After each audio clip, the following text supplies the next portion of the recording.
The year was 1882, and the dusty town of Redemption Creek sat like a forgotten prayer in the heart of the Arizona Territory, where the unforgiving desert stretched endlessly toward horizons that shimmered with false promises of water and hope.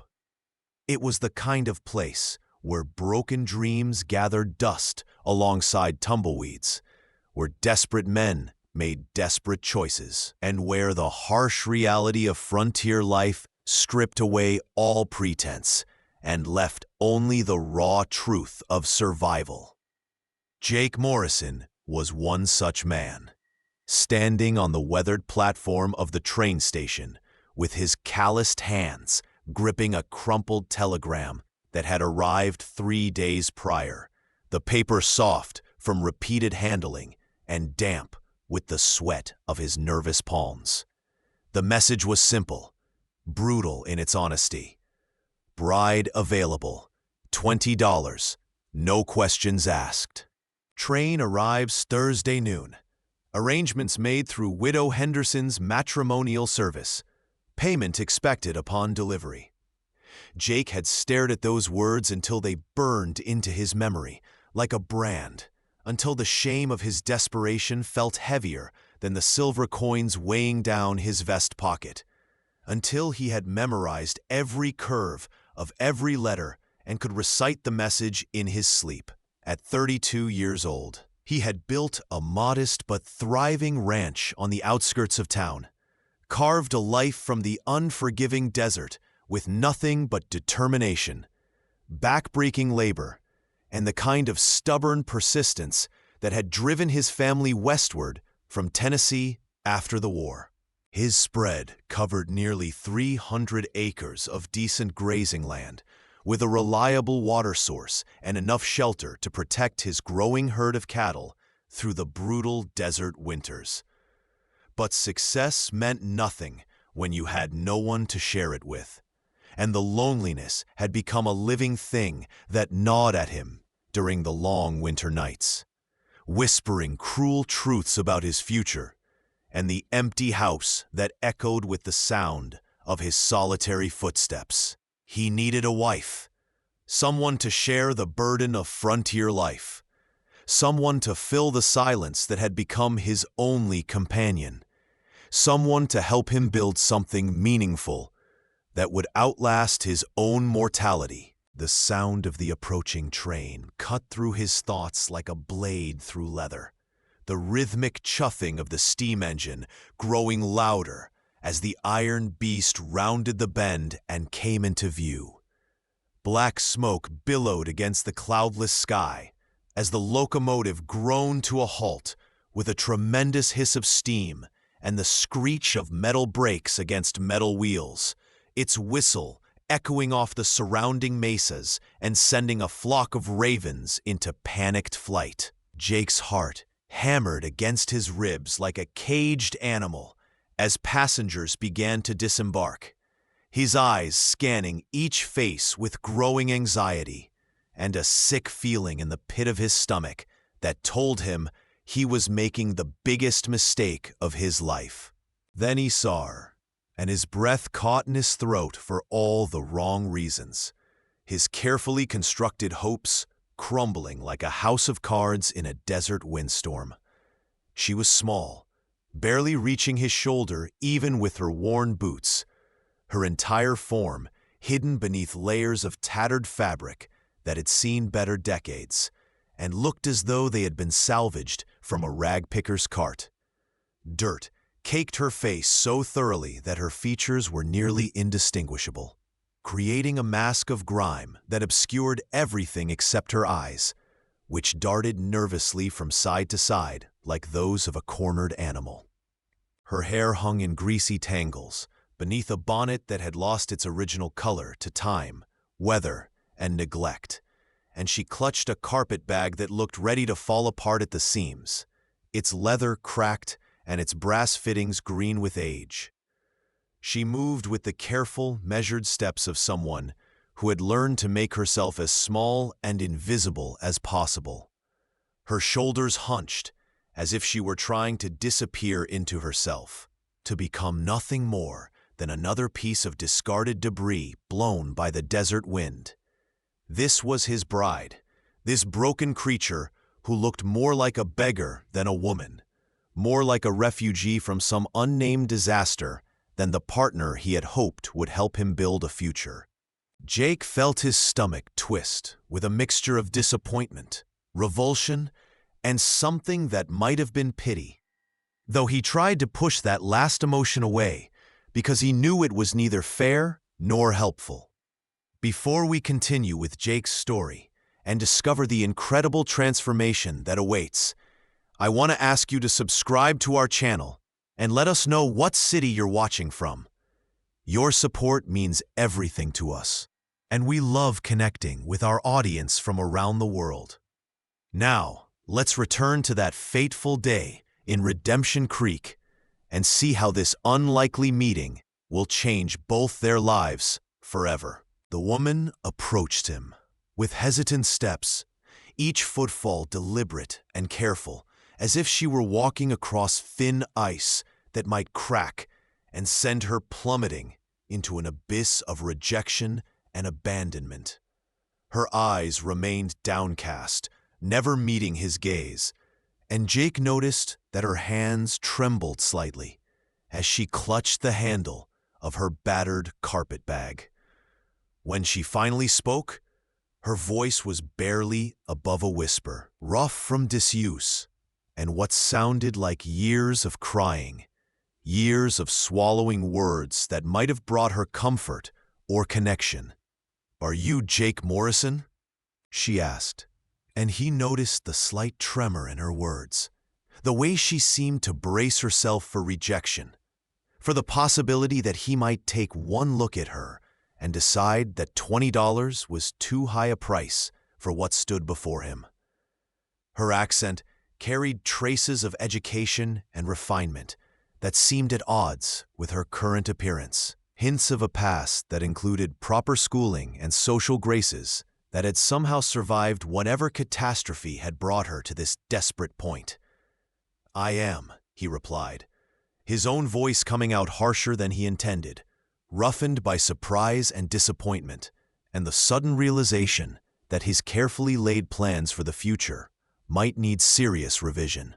Up close, she smelled of travel and unwashed clothes, of desperation and something else he couldn't quite identify, but that made his chest tight with an emotion he didn't want to examine too closely.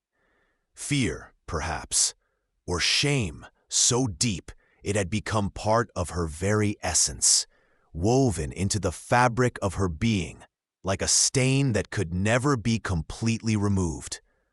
"I'm Sarah," she said, and the name seemed to hang in the air between them, like a question neither of them knew how to answer, like a bridge that might or might not be strong enough to bear the weight of their mutual need and disappointment. "Sarah Elizabeth Whitmore," she added after a moment, as if the full name might somehow lend her more substance, more reality, more worth in his eyes. Jake studied her for a long moment, taking in the way she held herself with a careful dignity despite her obvious poverty, the careful distance she maintained as if she expected cruelty as naturally as breathing, the manner in which she seemed to anticipate rejection and abandonment as the natural order of things. Something in her posture reminded him of the wild horses he sometimes found on his land, beautiful creatures that had been broken by harsh treatment, their spirits crushed until they could barely remember what it felt like to run free across the open range with the wind in their manes and the sun on their backs.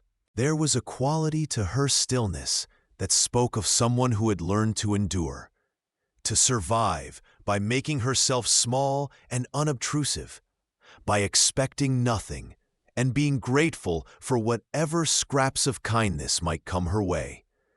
"Well then, Sarah Elizabeth Whitmore," he said finally, his voice gentler now, as something in her bearing touched a chord of sympathy he hadn't expected to feel. I suppose we should get you home." The ride to his ranch passed in uncomfortable silence. Sarah perched on the wagon seat beside him, like a bird ready to take flight at the first sign of danger. Her body rigid with tension, and her hands folded so tightly in her lap that her knuckles showed white through the grime on her skin. Jake found himself stealing glances at her, trying to discern something, anything, beneath the layers of dirt and fabric that concealed her like a shroud. The wagon wheels creaked and groaned over the rutted road, and dust rose in small clouds behind them, settling on everything with the fine persistence of desert sand. She kept her eyes fixed on the horizon, watching the landscape roll by with an expression that might have been wonder or might have been despair. And Jake noticed that her hands, despite the dirt beneath her nails, were long and elegant, with slender fingers that suggested a life that had once included leisure and refinement. There was something about the way she held herself, a grace that poverty and hardship hadn't quite managed to destroy, a remnant of better times that clung to her like the ghost of a more prosperous past. When they reached his modest ranch house, a sturdy structure of adobe and timber that he had built with his own hands over the course of 3 years, Sarah stood in the doorway, as if she were crossing the threshold into another world entirely. The house wasn't much to look at from the outside, just 4 rooms and a kitchen with a covered porch that faced west toward the mountains. But it was clean and well-maintained, a testament to Jake's careful nature and his determination to create something lasting in this harsh landscape. He watched as her eyes took in the simple but comfortable furniture, the stone fireplace that dominated one wall of the main room, the windows that let in the golden afternoon light and offered views of the surrounding desert that stretched away toward distant purple mountains. For just a moment, something flickered across her face, an expression he couldn't quite read, but that might have been hope, or perhaps just relief that she wouldn't be sleeping in a barn or a lean-to shed like some unwanted animal. "There's a room upstairs," Jake said, his voice awkward in the sudden intimacy of his own home, made strange by the presence of this woman who was now legally and technically his wife, though they remained strangers to each other in every way that mattered. "It's not much, but it's yours now. There's a wash basin and clean water, and I've put some soap and towels up there. You can clean up if you'd like." The words felt clumsy in his mouth, and he realized he was trying to suggest, as delicately as possible, that she might want to wash away the accumulated grime of what looked like months of hard travel and harder living. Sarah nodded without speaking, clutching her carpet bag tighter against her chest as if it contained everything she owned in the world, which it probably did. As she climbed the narrow stairs, each step careful and deliberate, Jake found himself wondering what circumstances had brought her to this point.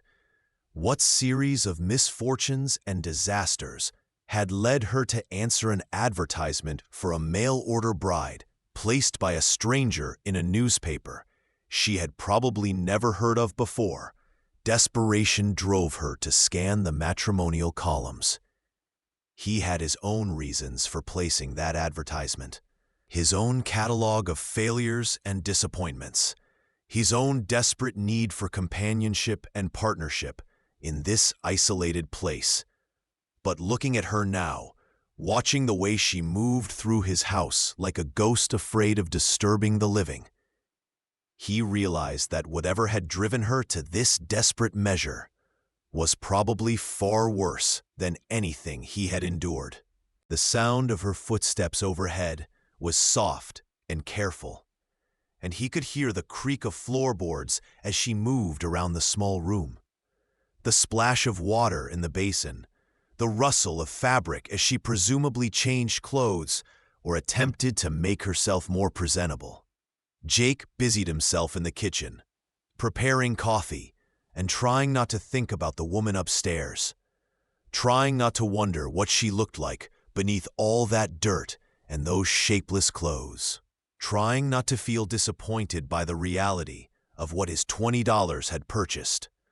That evening, as the sun began its descent toward the western mountains and painted the sky in shades of gold and crimson that never failed to take his breath away, Jake busied himself with the familiar routines of ranch work. He fed and watered his horses, checked the fence lines for damage from the previous night's wind, and made sure his small herd of cattle had access to the water tank he had installed near the main pasture. The physical labor felt good after the emotional turmoil of the day, and he found himself taking longer than necessary with each task, reluctant to return to the house and face the awkwardness of sharing a meal with a stranger who was now, technically and legally, his wife. They had spoken the vows that afternoon in front of Judge Patterson, a perfunctory ceremony that had taken place in the judge's cramped office above the general store and had felt more like a business transaction than a wedding. Sarah had barely whispered her responses, her voice so quiet that the judge had to ask her to repeat herself twice, and when it came time for Jake to kiss his bride, she had flinched so violently that he had simply nodded instead, sealing their union with nothing more than a handshake and $20 changing hands, while the judge's wife served as witness and looked on with an expression of barely concealed pity. As the last light faded from the sky and the first stars began to appear in the vast canopy overhead, Jake finally returned to the house, his boots echoing on the wooden porch as he stomped off the dust of the day. He found Sarah in the kitchen, standing uncertainly by the cast-iron stove, as if she wasn't sure she had permission to use it, her hands hovering over the various pots and pans as if she were afraid of making a mistake or overstepping some invisible boundary. She had changed into a different dress, one that was slightly less tattered than what she had worn on the train, and she had made some attempt to clean her face and hands, though the improvement was minimal, and she still looked like someone who had been living rough for far too long. "Are you hungry?" Jake asked, and she nodded quickly, almost eagerly, and he realized then that she probably hadn't eaten a proper meal in days, maybe weeks, that she had been surviving on whatever scraps she could find or afford during her journey to this place. The thought made something twist in his chest, a combination of sympathy and anger at whatever circumstances had reduced her to such straits.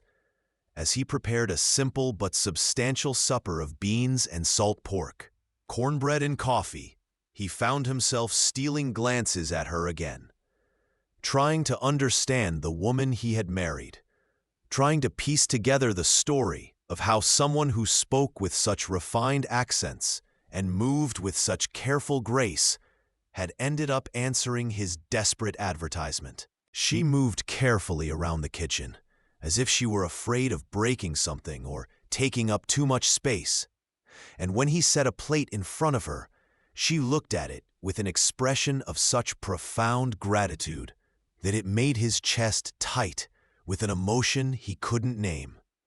The meal was simple fare, the kind of food that sustained working men on the frontier. But Sarah ate slowly and deliberately, savoring each bite as if it might be her last, as if she were trying to memorize the taste of plenty after too long acquaintance with hunger. Her manners were refined despite her appearance. The way she held her fork and dabbed at her mouth with the cloth napkin, speaking of an upbringing that included lessons in proper behavior and social graces. Education that didn't match her current circumstances, but suggested a fall from much greater heights than he had initially imagined. They ate in silence. The only sounds, the clink of utensils against plates, and the distant howl of coyotes beginning their nightly chorus.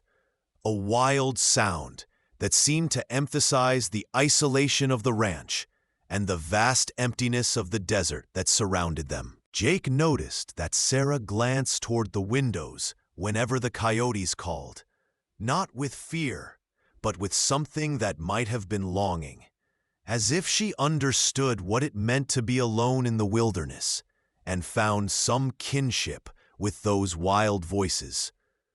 When the meal was finished, Sarah immediately began clearing the dishes, moving with an efficiency that suggested she was accustomed to domestic work and took pride in doing it well.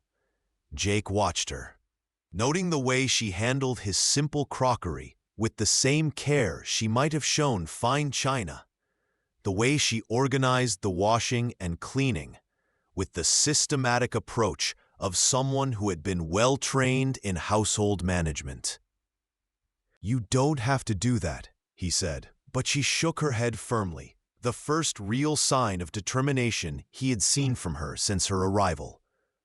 "I want to earn my keep," she replied, and there was something in her voice, a quiet dignity that made him respect her despite everything, despite his disappointment and confusion, and the growing realization that he had gotten far more than he had bargained for, though whether that was good or bad remained to be seen.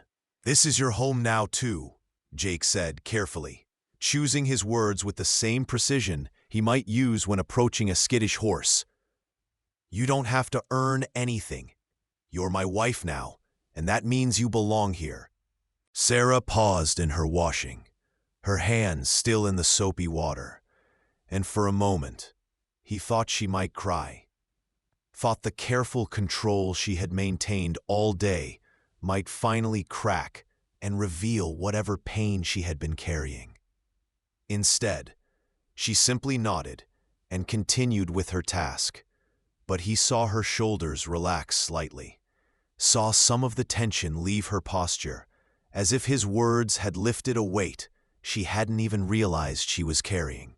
That night, as Jake lay in his bed listening to the soft sounds of Sarah moving around upstairs, the creak of floorboards and the whisper of fabric as she prepared for sleep, he found himself wondering what he had gotten himself into, what kind of future he could possibly build with a woman who seemed more ghost than flesh, more mystery than reality. He had expected a wife, someone practical and sturdy who could share the work of building a life on this harsh frontier, someone to help him create something lasting and meaningful on this land he had claimed and tamed. Instead, he had a puzzle wrapped in rags and shame, a woman who seemed to carry secrets like other people carried belongings, heavy and numerous and carefully guarded. But there had been something in her eyes during dinner, fleeting glimpses of intelligence and strength that intrigued him despite himself, moments when the careful mask of submission had slipped and revealed hints of the person she might have been before whatever disaster had brought her to this point. Perhaps, he thought as sleep finally began to claim him, there was more to Sarah Elizabeth Whitmore than met the eye, more substance beneath the surface than her bedraggled appearance suggested. The next morning brought with it a revelation that would change everything Jake thought he knew about his new wife, a discovery that would transform his understanding of what $20 had actually purchased, and what kind of future might be possible for two broken people trying to build something new from the wreckage of their separate pasts. He woke before dawn, as was his habit, his internal clock calibrated to the rhythms of ranch life and the needs of animals that depended on him for their survival. The house was still and quiet, filled with the particular silence that comes just before sunrise, when even the desert seems to hold its breath in anticipation of another day. Jake made his way downstairs to start the coffee and begin the familiar routines that structured his days. But as he passed the kitchen window, he stopped dead in his tracks, his breath catching in his throat and his heart beginning to race with something that felt like recognition, though of what, he couldn't say. There, in the early morning light that painted everything in shades of gold and rose, stood Sarah by the well in his backyard. She had removed her bonnet and was washing her face with the cold, clear water, scrubbing away the layers of dirt and grime that had hidden her features like a mask designed to conceal rather than reveal. Jake watched, transfixed and unable to move, as years of accumulated filth dissolved under her careful ministrations, as the woman he had married began to emerge from beneath the disguise of poverty and desperation that had concealed her true nature. With each splash of water, each careful stroke of her hands across her skin, more of her true self was revealed, and what Jake saw made his breath catch in his throat and his knees go weak with something that felt like a physical blow. The woman emerging from beneath that mask of dirt and neglect was nothing short of breathtaking, a vision of beauty so profound and unexpected that it seemed almost impossible, like something from a dream or a fairy tale, rather than the harsh reality of frontier life. Her skin, now clean and revealed in the morning light, was pale and smooth as the finest porcelain, with a natural luminescence that seemed to glow from within, unmarked by the sun damage and weathering that characterized most women who had spent time on the frontier. Her hair, freed from its greasy tangles and washed clean in the cold well water, fell in waves of rich auburn that caught the early sunlight like spun copper, like liquid fire that moved with each turn of her head and seemed to have a life of its own. But it was her face that truly stopped his heart and made him question everything he thought he knew about beauty and worth and the strange workings of fate.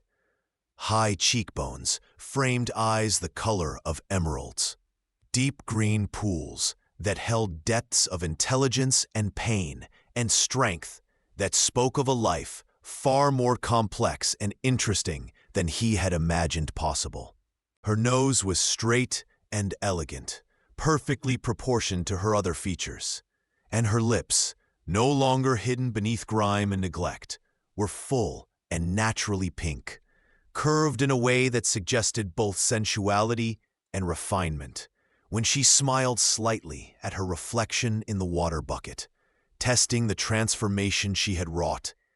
Jake felt something shift inside his chest, a recognition of beauty so profound it was almost painful, like looking directly into the sun and being both blinded and illuminated at the same time. This was not the broken creature he had married yesterday, not the desperate woman who had stepped off the train looking like a refugee from some unnamed disaster.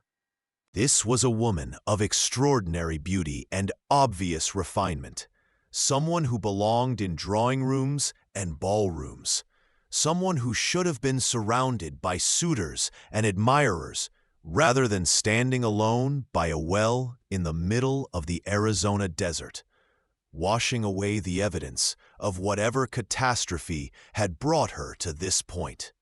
As Sarah continued her morning ablutions, taking her time and seeming to savor the simple pleasure of being clean, Jake found himself unable to move, unable to breathe, unable to do anything but stare at the transformation taking place before his eyes and try to process the implications of what he was seeing. How had someone like her ended up answering his advertisement? What circumstances had driven such a woman to hide herself beneath layers of dirt and shame, to disguise her true nature so completely that even he, looking directly at her, had been unable to see past the surface to the treasure that lay beneath? The questions multiplied in his mind, like desert flowers after a rare rain, each one leading to a dozen others, each possibility more intriguing and mysterious than the last. When Sarah finally turned toward the house, her morning ritual complete, and her true beauty revealed in all its stunning glory, Jake quickly stepped back from the window, his heart racing with a mixture of confusion and something that felt dangerously close to desire. To a want so sudden and powerful, it left him shaken. He busied himself with the coffee, trying to process what he had just witnessed, trying to understand how his entire world had shifted in the space of a few minutes and what this revelation might mean for their future together. When Sarah entered the kitchen a short while later, Jake had to grip the edge of the wooden table to steady himself, his knuckles white with the effort of maintaining his composure in the face of such unexpected beauty. Gone was the bedraggled woman from yesterday, replaced by someone so lovely it was almost difficult to look at her directly, like trying to stare into a flame without being burned. She had braided her clean hair and pinned it back in a style that was both practical and elegant. And though she still wore the same simple dress, it now seemed to enhance rather than hide her natural grace. The plain fabric somehow transformed by the beauty of the woman wearing it. The morning light streaming through the kitchen windows caught the auburn highlights in her hair and made her skin seem to glow with an inner radiance that took his breath away. "Good morning," she said softly, and Jake noticed that her voice, too, seemed different now, clearer and more melodious, without the weight of shame and desperation pressing down on her words, revealing the cultured tones and careful diction that spoke of an education far superior to what most frontier women possessed. There was a musical quality to her speech that suggested singing lessons and elocution training, refinements that belonged to a world of privilege and social standing that seemed impossibly distant from this simple kitchen in the middle of nowhere. "Morning," he managed to reply, his own voice coming out rougher than usual, gravelly with surprise and something else he didn't want to examine too closely. He poured her a cup of coffee with hands that weren't quite steady, acutely aware of her presence in a way that made the simple kitchen feel suddenly intimate and charged with possibilities he hadn't dared to imagine the day before. The coffee smelled rich and strong in the morning air, and steam rose from their cups like incense in a church, creating a moment of domestic intimacy that felt both natural and completely foreign to Jake's experience.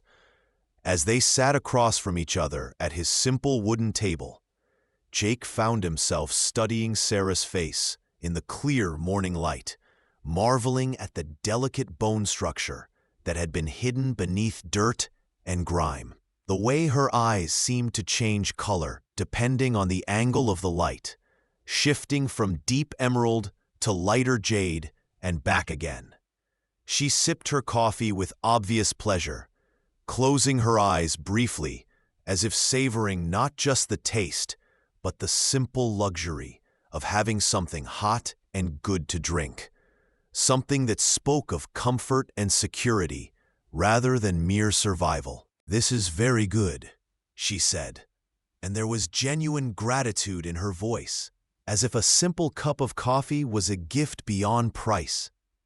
"I haven't had coffee this good well, in a very long time." The admission hung between them. Another small piece of the puzzle that was Sarah Elizabeth Whitmore. Another hint at the story of how she had fallen from whatever heights she had once occupied to the desperate straits that had brought her to answer his advertisement. Jake wanted to ask, wanted to know everything about her past and the circumstances that had led her to his door. But something in her manner warned him to be patient, to let her reveal herself in her own time and her own way. As the days passed with the slow rhythm of desert time, where each sunrise and sunset marked another step in the eternal dance between light and shadow, heat and coolness, Jake found himself falling deeper under Sarah's spell, though she seemed completely unaware of the effect she had on him, or the way his entire world had been transformed by her presence. With her true beauty revealed and her confidence slowly returning like water seeping back into a dry well, she moved through his house like sunlight made flesh, transforming the simple rooms with her presence and turning his bachelor quarters into something that felt, for the first time, like a real home. She had taken over the domestic duties with a competence that spoke of good breeding and careful training, preparing meals that were far more sophisticated than anything Jake had ever managed on his own, turning his basic pantry into feasts that made his modest table feel like something from the finest restaurants in San Francisco or Denver. Her hands, now clean and soft and revealed to be as elegant as he had suspected, worked magic with the simplest ingredients, transforming beans and cornmeal and salt pork into dishes that had flavors and textures he had never imagined possible. She made bread that was light and golden, with a crust that crackled when broken, and an interior so soft and fine it seemed to melt on the tongue. She prepared vegetables in ways that made them taste like delicacies rather than mere sustenance, and she had a gift for seasoning that turned even the most basic ingredients into something special and memorable. But it wasn't just her beauty or her domestic skills that captivated him, though both were considerable and far beyond what he had dared to hope for when he placed his advertisement in that distant newspaper. As Sarah grew more comfortable in their arrangement, as the walls of fear and shame that had surrounded her began to crumble under the steady influence of safety and kindness, her true personality began to emerge like a flower blooming in the desert after a rare rain. She was intelligent and well-read, able to discuss literature and current events with a knowledge that surprised and delighted him, revealing a mind that had been educated far beyond the basic literacy that was considered sufficient for most women of the frontier. In the evenings, after the work of the day was done, and they sat on the porch watching the sun set over the distant mountains, they began to talk. Tentative conversations that gradually grew longer and more intimate as trust slowly built between them, like a bridge constructed one careful stone at a time. She told him about her love of books, how she had once owned a library of several hundred volumes and had read everything from Shakespeare to the latest novels from Europe, how she had once dreamed of becoming a teacher and sharing her love of learning with children who might otherwise never have access to the wider world that books could provide. He shared his hopes for the ranch, his plans to build something lasting on this harsh but beautiful land, his dreams of creating a legacy that would outlast his own mortality and stand as testament to what could be accomplished through hard work and determination. Their conversations ranged from the practical matters of ranch life to philosophical discussions about the nature of happiness and success, from shared memories of childhood to dreams and aspirations for the future. Yet despite the growing warmth between them, despite the way their conversations grew easier and more natural with each passing day, Sarah remained carefully guarded about her past, like a fortress with high walls and a single, heavily defended gate. Whenever Jake tried to ask about her family or the circumstances that had brought her to answer his advertisement, whenever he attempted to probe gently into the mystery of how someone of her obvious breeding and education had ended up in such desperate straits, she would change the subject with the skill of a diplomat or find some urgent task that required her immediate attention. He could see the pain in her eyes when these moments came, the way shadows would cross her face like clouds passing over the sun, the weight of secrets that she carried like stones in her heart, heavy and sharp-edged and impossible to set down. But he didn't push, didn't try to force her confidence or demand explanations she wasn't ready to give.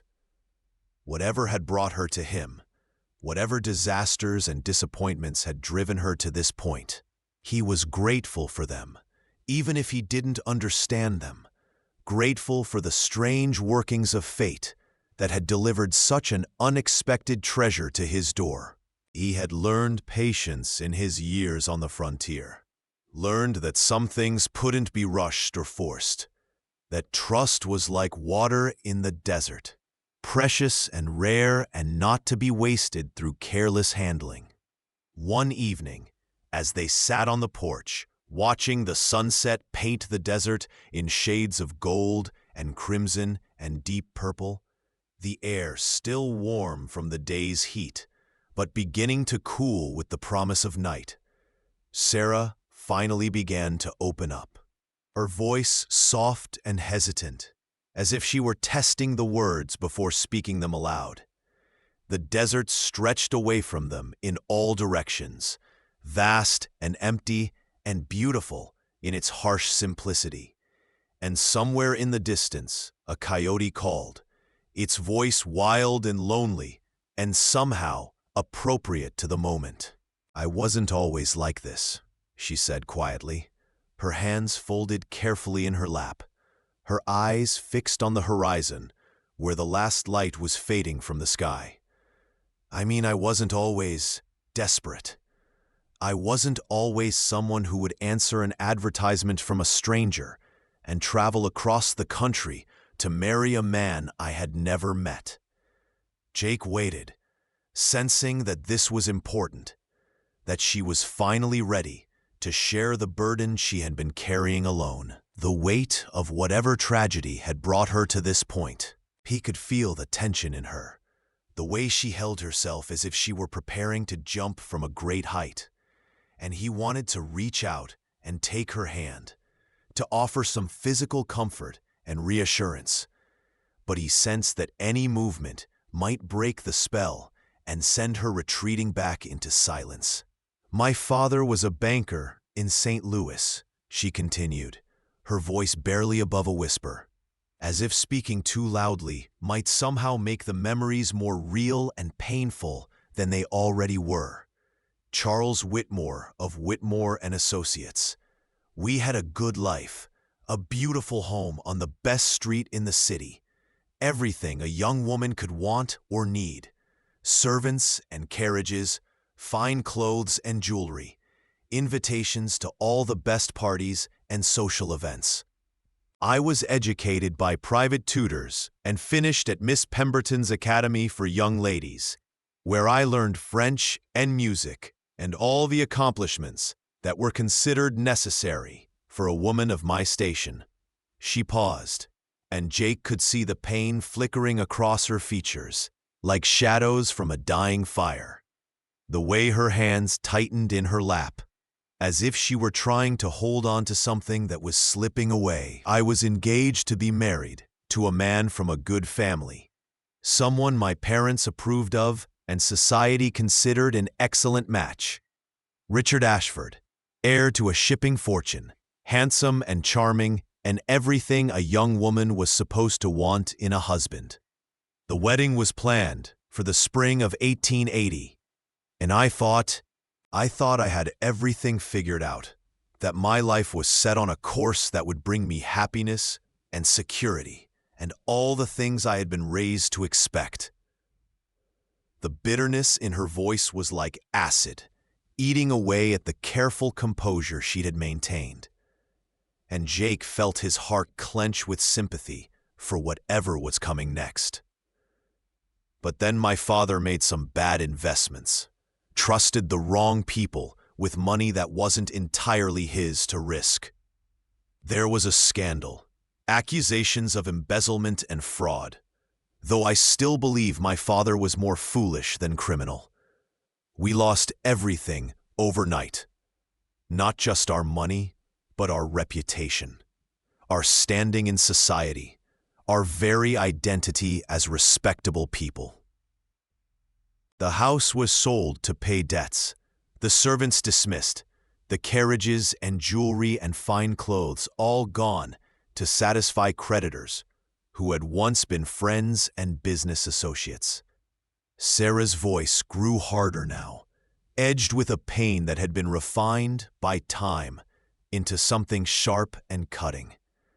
Richard broke our engagement the moment he heard about the scandal, didn't even have the courtesy to tell me himself, but sent a letter through his lawyer, saying he couldn't marry into a family of thieves and bankrupts, that his own reputation and prospects were too important to risk association with our disgrace. The invitations stopped coming, the friends stopped calling, and suddenly we were pariahs in the city where we had once been welcomed everywhere. Jake felt anger rise in his chest like a physical force, hot and powerful, and directed at people he had never met, but already despised, at the thought of anyone treating Sarah with such cruelty and callousness.